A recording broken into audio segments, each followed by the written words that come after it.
महाशिवरात्रि पर लगातार हर एक तस्वीर, हर एक रंग हम आपको दिखा रहे हैं। किस तरीके से शिवालयों में भक्त उमड़े हुए हैं। खास मेहमान लगातार हमारे साथ बने हुए हैं, हमारे सहयोगी जगह जगह से तस्वीरें हमें दिखा रहे हैं। बिल्कुल, देश के अलग अलग हिस्सों में लगातार शिवालयों में भक्तों के पहुंचने का तांता लगातार जारी है। आचार्य राज मिश्रा जी भी जुड़ चुके हैं, हमारे साथ चर्चा में शामिल हो रहे हैं। उनसे भी समझेंगे कि आज का दिन का कितना खास महत्व है। और अब रुक करते हैं सीधे मुंबई का। सहयोगी धर्मेंद्र से बात कर लेते हैं। धर्मेंद्र, किस शिवालय में आप मौजूद है मुंबई में, और वहां कैसी रौनक आप देख पा रहे हैं आज महाशिवरात्रि के दिन? ओम नमः पार्वती पतये हर हर महादेव, यही गूंज मंदिर में और मंदिर परिसर में सुनने को मिल रही है। मैं इस समय मौजूद हूं मुंबई के बाबुलनाथ मंदिर में। एकमात्र महादेव का ऐसा पौराणिक मंदिर है, हजारों साल पुरानी इसकी कथा है, कहानी है, और एक बड़ी संख्या में रोजाना ही यहाँ पर बाबा का दर्शन लेने के लिए श्रद्धालु आते हैं। लेकिन जब बात शिवरात्रि की हो तो भीड़ बहुत ही ज्यादा बढ़ जाती है। अमूनन रोजाना 50,000 से ज्यादा श्रद्धालु दर्शन करने आते हैं, लेकिन शिवरात्रि के मौके पर आज सुबह से 2 लाख से ज्यादा जो बाबा भक्त हैं वो यहाँ पहुंच चुके हैं। 3 तरह की कतारें लगी हुई है और 3 अलग अलग जगहों से मंदिर में पहुंचा जा रहा है। आपको बता दें कि ये श्रद्धालुओं की जो कतार है सिर्फ यहीं तक सीमित नहीं है। लगभग 3 से 4 घंटे लाइन लगा करके लोग महादेव का दर्शन करने यहाँ पर पहुंच रहे हैं। लेकिन जैसे ही बाबा के परिसर में पहुंचते हैं, बाबा के मंदिर में जाते हैं, वैसे ही सभी की थकानें पूरी तरह से खत्म हो जाती हैं और एक अलग ही जोश उत्साह देखने को मिलता है। महाशिवरात्रि हर कोई जो बाबा के पास पहुंचता है, यहाँ पर कहते हैं मिन्नतों के बाबा हैं और जो कुछ भी मांगे तो ये पूरा कर देते हैं। बाबुलनाथ मंदिर बहुत ही ज़्यादा प्रसिद्ध इसलिए भी है क्योंकि तमाम सेलिब्रिटी, पॉलिटिशियंस भी जब अपना काम शुरू करते हैं नया, तो इस मंदिर में आने के बाद दर्शन लेते हैं। आधे घंटे पहले ही एक आरती हो चुकी है और अब फिर आधे घंटे बाद यानी कि 9 बजे के आसपास फिर से एक बाबुलनाथ मंदिर में आरती होगी, जिसमें सम्मिलित होने के लिए लोग बहुत ज़्यादा प्रयास करते हैं। अच्छी खासी सुरक्षा के बीच जो श्रद्धालु हैं वो यहाँ पर पहुँच रहे हैं, बाबा का दर्शन ले रहे हैं। और देखिए किस तरीके से तमाम लोग जो हैं थाली बाकायदा सजा करके, जो कुछ भी पसंद है आज शिव भगवान को, वो सारी चीजें अपनी थाली में सजाकर पहुंचे हुए हैं। बच्चों को भी लोग लेकर आते हैं और बाकायदा दर्शन करवाते हैं हर कोई। ये देखिए नंदी यहाँ पर हैं, खुद स्थापित यहाँ की गई हैं और बाबा के पास पहुंचने के पहले नंदी के कान में कुछ इस तरीके से जो शिव भक्त हैं वो अपनी मन्नतें रखते हैं। ऐसा कहा जाता है कि नंदी के कानों में बात कही जाए तो तुरंत ही महादेव सुन लेते हैं, समझ लेते हैं और वो इच्छा पूरी करते हैं। और एकमात्र साउथ मुंबई का ये एक ऐसा मंदिर है, बाबुलनाथ मंदिर, जिसकी हजारों साल पौराणिक कथा है। कहते हैं कि बाबुल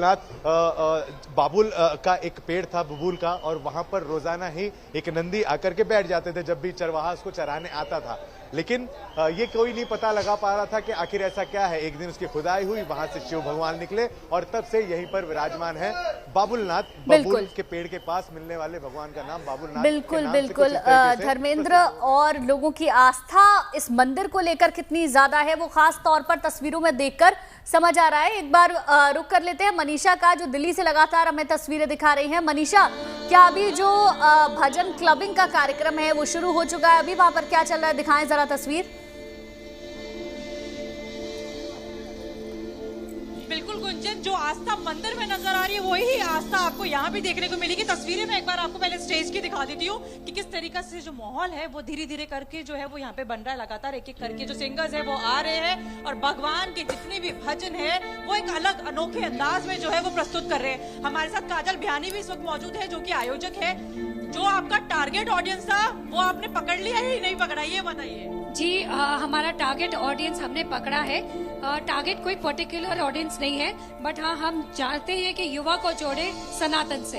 तो ये जो मॉडल है भजन क्लबिंग का, क्या ये हर एक पर्व में, हर एक त्योहार में देखने को मिलने वाला है? क्योंकि आज जैसे महाशिवरात्रि है, महाशिवरात्रि के मौके पे लोग जागरण, कीर्तन ये सब करवाते हैं। आपने भजन क्लबिंग का जो है आयोजन किया है, तो ये आगे भी अलग अलग उसमें नजर आएगा? जी हमारी कोशिश रहेगी कि जो युवा को मन भाए, जिससे युवा जुड़ पाए, वो सारे काम हम करना चाहेंगे। और हर भगवान को इस भजन क्लबिंग से जोड़ेंगे, ताकि हर भगवान के जो भक्त हैं युवा वो सब आए, इसको एंजॉय करें और सबके जीवन में और बेटर बने। ऑर्गेनाइजेशन का जो कहना भी यही है कि हमें युवाओं को इससे जोड़ना है। आपको यहाँ छोटे छोटे बच्चे जो है वो नजर आएंगे, और कहाँ गुंजन इस तरीके का माहौल दिखता है कि एक क्लबिंग जैसे जगह पे जो है जहाँ पर सिर्फ युवा पीढ़ी नजर आती थी, वहाँ पर अब जो है बच्चे अपने माँ बाप के साथ आ रहे हैं। आप यहाँ पर आए हो, टीका लगा रखा आपने, आपकी बहन ने भी टीका लगा रखा, कैसा लग रहा है, क्या हो रहा है ये बताओ पहले। ये भजन क्लबिंग हो रहा है माया वेदा की तरफ से, और बहुत अच्छा दिन है महाशिवरात्रि के दिन, बहुत मजा आ रहा है। आपको इतनी सारी नॉलेज किसने दी है ये बताओ पहले तो। मेरी मम्मा ने दी है। आपकी बहन है, आपको मजा आ रहा है यहाँ पे या नहीं आ रहा? हाँ आ रहा है मेरे को मजा। क्या सुनने में मजा आ रहा है? लोगों के साथ एंजॉय कर रहे हो या भजन सुन रहे हो वो मजा आ रहा है? बच्चे थोड़े कॉन्शियस हो रहे हैं, लेकिन मैं आपको भीड़ दिखाना चाह रही हूँ कि किस तरीके का माहौल जो है वो यहाँ पर बन गया है, और जितने भी भगवान शिव के खास भजन है वो आपको यहाँ पर जो है वो सुनने को मिलेंगे। जो भीड़ है वो लगातार नजर आ रही है। एक बार ऑडियंस से भी हम बात करते हैं। आज का मौका वाकई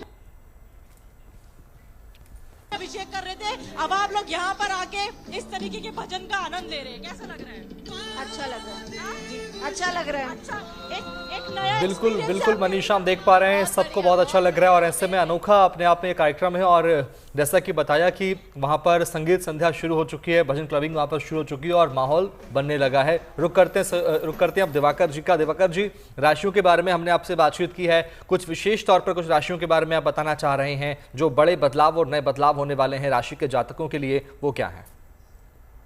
देखिए, 3 राशियों की चर्चा हो गई है, तो हम कर्क से शुरू करते हैं। तो कर्क राशि के लिए मनोबल एवं व्यक्तित्व में निखार की स्थिति बनेगी, बौद्धिक क्षमता में वृद्धि होगा, क्रोध पर नियंत्रण रखना जरूरी है क्योंकि क्रोध में वृद्धि हो सकती है, पारिवारिक चिंता के कारण तनाव की स्थिति बन सकती है, पेट और पैर की समस्या, जो ग्रहों की स्थितियां हैं उसके अनुसार देखा जाए तो पेट और पैर की समस्या तनाव दे सकती है, घर और गाड़ी पर खर्च बढ़ सकता है। सिंह राशि पर अगर हम चर्चा करते हैं, बात करेंगे, तो स्वास्थ्य को लेकर चिंता बढ़ेगा, इसलिए सतर्क रहना ज्यादा जरूरी है। मानसिक व्यग्रता में वृद्धि, दैनिक रोजगार में वृद्धि, सरकारी तंत्र से लाभ की स्थिति बनती दिखाई देगी।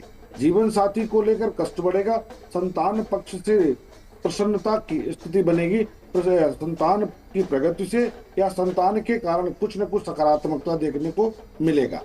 कन्या की बात करेंगे तो प्रतियोगी परीक्षाओं में विजय, शत्रुओं पर विजय, वाणी पर लेकिन नियंत्रण रखना बहुत जरूरी होगी। मानसिक तनाव में वृद्धि होगा, अचानक खर्च में वृद्धि होगी, घर और गाड़ी के सुख में वृद्धि की स्थिति बन रही है। तुला राशि की अगर हम बात करते हैं तो आर्थिक प्रगति और आय के नए साधन बन रहे हैं, गाड़ी और अचल संपत्ति का लाभ होगा, रियल एस्टेट कंस्ट्रक्शन से जुड़े लोगों को विशेष लाभ होगा, नौकरी में परिवर्तन एवं पदोन्नति का योग बनेगा, इसलिए शिव जी की उपासना करते रहें। वृश्चिक राशि की अगर हम बात करते हैं तो मनोबल, व्यक्तित्व, पुरुषार्थ और पराक्रम में तीव्रता बढ़ेगी, सकारात्मकता आएगी, भोग विलासिता में वृद्धि होगी, सरकारी तंत्र से लाभ की स्थिति बन रही है, हृदय रोग से संबंधित समस्याओं को लेकर आपको सतर्क रहना है, तनाव बढ़ सकता है, कार्य क्षेत्र में परिवर्तन, कार्य की प्रकृति में परिवर्तन और स्थानांतरण के योग बनते हुए दिखाई देंगे। धनु राशि की अगर हम बात करते हैं तो मानसिक एवं बौद्धिक क्षमता में वृद्धि, वाणी पर नियंत्रण रखना बहुत जरूरी है, पारिवारिक खर्च में वृद्धि हो रहा है, कार्य क्षेत्र में अवरोध उत्पन्न होगा, अपने से उच्च अधिकारी से विवाद हो सकता है, सामाजिक दायरे में वृद्धि होगी और कार्य क्षेत्र प्रभावित होगा। स्वास्थ्य को लेकर के आपको सतर्क रहना होगा। मकर राशि की अगर हम बात करते हैं तो नौकरी, व्यवसाय, व्यापार में उन्नति होगी, जीवन साथी के साथ अच्छे संबंध स्थापित होंगे, नया कार्य आरंभ होगा, पारिवारिक कार्यों पर खर्च बढ़ेगा, पेट और पैर की समस्या को लेकर के आपको सतर्क रहना है, स्वास्थ्य का ध्यान देना होगा।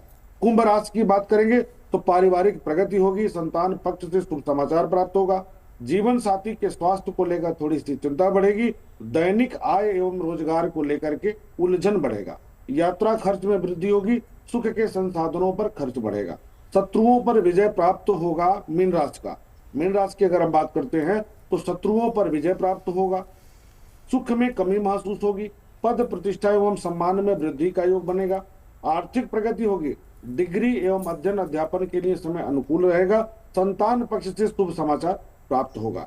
इस प्रकार जो महाशिवरात्रि में ग्रहों की स्थितियां हैं, उनका प्रभाव सभी राशियों पर मेष से लेकर के मीन तक क्या पड़ने वाला है, इसको हम जान पाए। अब एक चीज का ध्यान देना है कि कुछ कर पाए ना कर पाए, एकांत भाव में शांत बैठ करके भगवान शिव और माता पार्वती के मंत्रों का जप करना है। ओम सांब सदा शिवाय नमः, इस मंत्र का अगर हम जप करते हैं तो आज विशिष्ट लाभ प्राप्त कर सकते हैं। बिल्कुल दिवाकर जी, आपने लगभग सभी राशियों के बारे में बता दिया, साथ ही किस बात का हमें ख्याल रखना चाहिए, कैसे हम पूजा कर सकते हैं, इसके बारे में आपने बताया। राज मिश्रा जी भी हमारे साथ जुड़ गए हैं।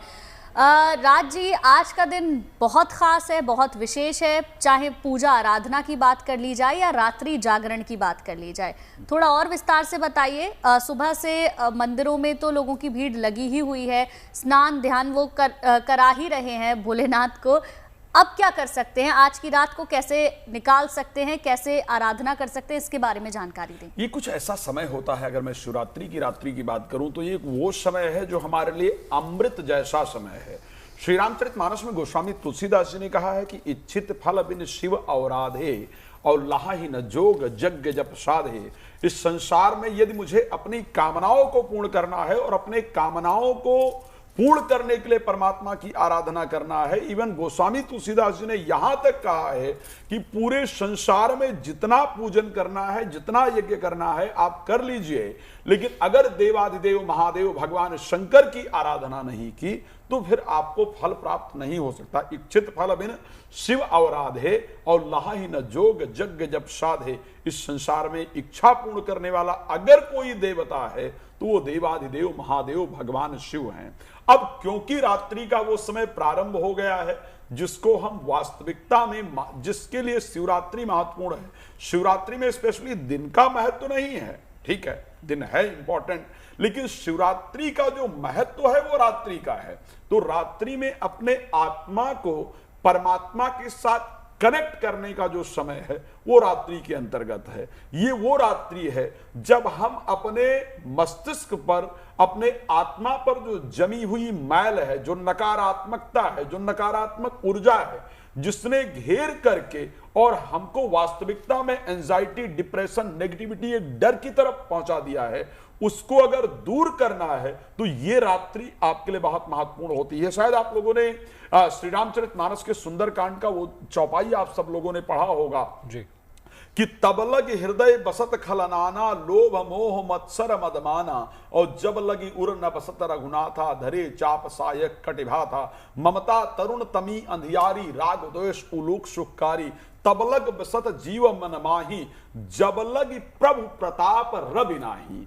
ममता तरुण तमी अंधियारी, तामसिक चीजें जब तक परेशान करती हैं, जब तक परमात्मा रूपी जो सूर्य है वो हमारे हृदय के अंदर ना प्रवेश करे। तो अब क्या करना चाहिए, अब आप तैयार हो जाइए, समय प्रारंभ हो चुका है।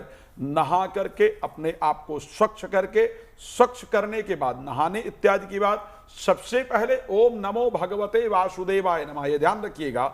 जैसा कि शास्त्र कहता है कि पवित्र करने के लिए अपवित्र पवित्र हुआ सर्वावस्थांगतो पीवा स्मरेत पुंडरीकाक्षम स्वाहा भयंत्रा सुति, भगवान विष्णु का स्मरण कर लेने से व्यक्ति अंदर और बाहर दोनों तरफ शुद्ध हो जाता है। तो ओम नमो भगवते वासुदेवाय नमः मंत्र का 11 बार या 21 बार जप करके अपने उत्तर की तरफ अपना मुख करके कोई सुंदर आसन, कुशासन सबसे सुंदर है, नहीं है तो ऊन के आसन का प्रयोग करना चाहिए। जमीन में बैठ करके जप इत्यादि नहीं करना चाहिए, ऊन का सुंदर आसन बिछाइए, उत्तर दिशा की तरफ अपना मुख कीजिए, और अगर पुरुष हैं तो ओम नमः शिवाय, और अगर स्त्री हैं तो शिवाय नमः, इस मंत्र का श्रद्धा से जप करें।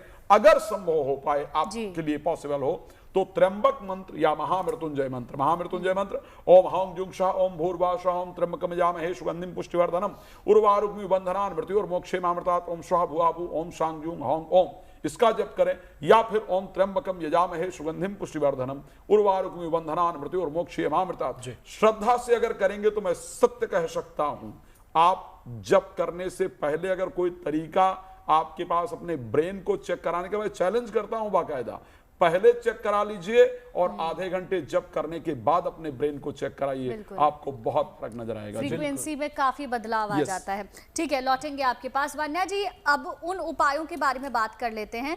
क्या क्या आज के दिन किया जा सकता है? अविवाहित महिलाएं, संतान की प्राप्ति, धन की प्राप्ति, इन सारी चीजों के लिए बता दीजिए। जी, ओम तत्पुरुषाय विद्महे महादेवाय धीमहि तन्नो रुद्रा प्रचोदयात्। शिव गायत्री मंत्र का अगर आप आज के दिन जाप करते हैं तो ये आपकी मैनिफेस्टेशन को बहुत ज़्यादा हाई करता है।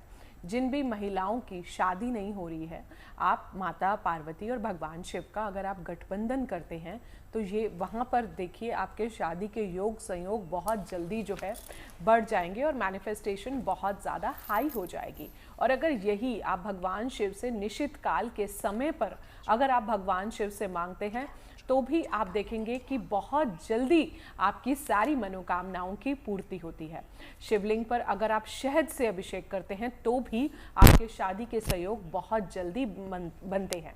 जो भी मांगे आज भगवान शिव से निश्चित काल में सच्चे मन से अपनी शादी के लिए अगर आप मांगते हैं और आज आप अपने, मैं कहती हूँ अपने लाइफ पार्टनर को आज आप मैनिफेस्ट कीजिए, आप विजुअलाइज कीजिए कि एक बहुत अच्छा इंसान जो है आपके जीवन में आपकी लाइफ में आ रहा है। और ओम पार्वती पतिये नमः का भी आप जाप कर सकते हैं। ये सारी चीज़ें वो कर सकते हैं अगर आपकी शादी नहीं हो रही है। अगर आपको संतान प्राप्ति के लिए अगर आपको कोई उपाय करना है तो शिवलिंग पर अगर आप पंचामृत चढ़ाते हैं तो बहुत अच्छा है। कुछ भी अंकुरित अगर आप चढ़ाते हैं तो वो भी आपके लिए बहुत ज़्यादा अच्छा है। और आज जो है आप शिव गायत्री मंत्र या फिर और भी बहुत सारे भगवान शिव के ध्यान करने के लिए, जैसे ट्रायोलॉजी ऑफ शिव है, 7 सीक्रेट्स ऑफ शिवा है, इस तरह से अगर आप शिव का ध्यान करते हैं तो वो भी आज आपकी संतान प्राप्ति में, और यहाँ पर भी मैं कहूँगी आप मैनिफेस्टेशन को यूज कीजिए और यहाँ पर भी आप यही विजुअलाइज कीजिए कि कोई जो है एक थर्ड जो पार्टी आपकी लाइफ में आ रही है, संतान आपके जीवन में आ रही है, फीमेल्स हैं तो आप कंसीव को जो है थोड़ा सा विजुअलाइज कर सकते हैं और ईश्वर को आप एडवांस में ग्रैटिट्यूड भेज सकते हैं। एडवांस में अगर आप धन्यवाद भेजते हैं कि हे ईश्वर, मुझे मेरी संतान प्राप्ति के लिए धन्यवाद। और एक चीज मैं हमेशा जीएनटी के माध्यम से बोलती हूँ कि जब भी आप कुछ मैनिफेस्ट करते हैं आपकी वाइब्रेशन बहुत हाई होनी चाहिए, आपकी फ्रीक्वेंसी, और जो भी आप मैनिफेस्ट कर रहे हैं उसमें आपकी डेट जरूर होनी चाहिए। आप बिना टारगेट डेट के वेग गोल्स नहीं मैनिफेस्ट कर सकते। आप भगवान शिव और माता पार्वती से जो भी आप विश मांग रहे हैं उसमें आप खुद ही अपनी डेट जो है नियरेस्ट डेट को आप ऐड कर दीजिए और दिन रात आप अपनी उस विश पर ध्यान कीजिए, उसे विजुअलाइज कीजिए, उसका एक प्रिंट आउट निकाल के आप अपनी आंखों के सामने अगर लगा देते हैं तो भी आप देखेंगे आपकी मैनिफेस्टेशन पावर बहुत ज्यादा बढ़ जाती है। जी नितिजा जी, आपका रुख कर लेते हैं। चूंकि अब बहुत सारे लोग, मुझे लगता है कि सभी लोग, हम सब में से भी सभी लोगों ने व्रत धारण किया हुआ है। महाशिवरात्रि के दिन तमाम लोग व्रत रखते हैं, अनुष्ठान करते हैं। अब सवाल ये कि व्रत का पारण कैसे करें, व्रत का समापन कैसे करें। कल जब सुबह भगवान शिव के वो दर्शन करें और आज दिन भर अनुष्ठान कर ही रहे हैं, तो व्रत का पारण कैसे किया जाए महाशिवरात्रि के व्रत का? जी शुभम जी, तो जीएनटी के दर्शकों को मैं पहले तो ये बताना चाहूँगी कि जो शिवरात्रि है, ये जो इसका जो महत्व है मैनिफेस्टेशन के लिए इतना ज़्यादा, जैसे कि वान्या जी भी अभी बता रही थी, आज की रात अगर आप अपने घर में शिव पुराण लेकर के आते हैं और अपने घर में इसका पठन करते हैं तो आपकी हर मुराद पूरी होती है। और ऐसा कहा गया है, शिव पुराण में खुद मेंशन है, हमारे ऋषि मुनियों ने कहा है कि अगर शिव पुराण जिस घर में हो और उसको डेली पढ़ा जाए या कुछ कुछ दिनों में पढ़ा जाए, ऐसे घर में कभी दरिद्रता का वास नहीं होता। तो सबसे पहले ऐसे बहुत से लोग परेशान होंगे जो धन संबंधित, बहुत सी जॉब और व्यवसाय को लेकर के बहुत परेशान है, तो उनको मैं बोलना चाहूँगी कि शिव पुराण लेकर के आए और उसे समय समय पर, स्पेशली प्रदोष के दिन और जो मासिक शिवरात्रि आती है, पक्ष शिवरात्रि आती है, उस पर ज़रूर पढ़े। इससे आपके घर में कभी दरिद्रता घर में वास नहीं करेगी और आपकी जो आर्थिक स्थिति है वो धीरे धीरे मजबूत होती रहेगी।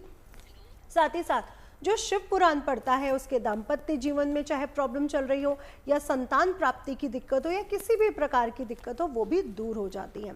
और जैसे कि आज के व्रत की बात हो रही है, मैं तो कहूँगी आज का व्रत सभी को रखना चाहिए, लेकिन जो बुजुर्ग हैं या गर्भवती महिलाएं हैं या बच्चे हैं, क्योंकि बच्चों का तो अपने आप पे ही व्रत चल रहा होता है, दूध पे ही रहते हैं, फल जूस वगैरह पे ही रहते हैं, तो जो लोग व्रत रख सकते हैं वो ज़रूर रखें। जो लोग नहीं रख सकते मेडिकल इश्यूज़ के कारण, कोई बात नहीं, वो ना रखें, लेकिन कोशिश करें कि तामसिक भोजन का कम से कम प्रयोग आज के दिन ना करें। इतना तो सभी कर सकते हैं, आई होप। इसके साथ साथ जब पारण, क्योंकि ये जो 4 पहर है ये बहुत विशेष है, जो सुबह 6 बजे तक चौथा पहर जाकर के समाप्त होगा। इसके बाद सूर्य उदय के बाद आप स्नान इत्यादि करने के बाद फिर से अपने मंत्रों को, साधनों को जागृत करें और इसके बाद दान इत्यादि करके इसका पारण करें, क्योंकि जब भी हमारे जो शास्त्र पढ़े जाते हैं उसमें दान का भी विशेष महत्व है, जो पारण के समय होना बहुत ज्यादा जरूरी है। और आज की रात जो साधना करते हैं किसी भी मंत्र का, ओम नमः शिवाय, ओम नमः शिवाय अपने आप में बहुत विशेष मंत्र है गुंजन जी, क्योंकि नमः शिवाय में पूरे 5 तत्व हमारे अग्नि, वायु, आकाश, जल, 5 तत्वों का समावेश है, इसलिए ये मंत्र अपने आप में बहुत ज्यादा पावरफुल है। तो आज की रात आप मैनिफेस्ट करें, मैनिफेस्ट नहीं करना चाहते, सिर्फ प्राप्ति करना चाहते हैं भगवान को, तो ओम नमः शिवाय, क्योंकि ओम ब्रह्मांडीय ऊर्जा है, ब्रह्मांड की गूंज है, तो ओम नमः शिवाय भी अगर आप जाप कर लेते हैं तो बेहद शुभ रहता है और आपकी सभी मनोकामनाएं पूर्ण होती हैं। बिल्कुल, ओम नमः शिवाय अपने आप में बहुत बड़ा और बहुत शक्तिशाली मंत्र, और इसका आप जप करके अपने आप को धन्य कर सकते हैं, आज उपासना कर सकते हैं, आराधना कर सकते हैं। क्यों गुंजन? बिल्कुल, आप सभी हमारे साथ बने रहिए। यहाँ पर एक छोटे से ब्रेक के लिए हम रुकेंगे, लेकिन ब्रेक पर जाने से पहले हम आपको छोड़ जाते हैं साहित्य आज तक के मंच पर, जहाँ शिव धुन ने ऐसा समा बांधा कि हर कोई झूम उठा। एक बार महादेव को अच्छे से याद कर लेते हैं, साथ में सब बोलेंगे ओम नमः पार्वती पतये हरा हरा महादेव। क्या बात है। शिव जी कहाँ रहते हैं? कहाँ रहते हैं? लाउडो। तेरे कैलाशों का अंत न पाया,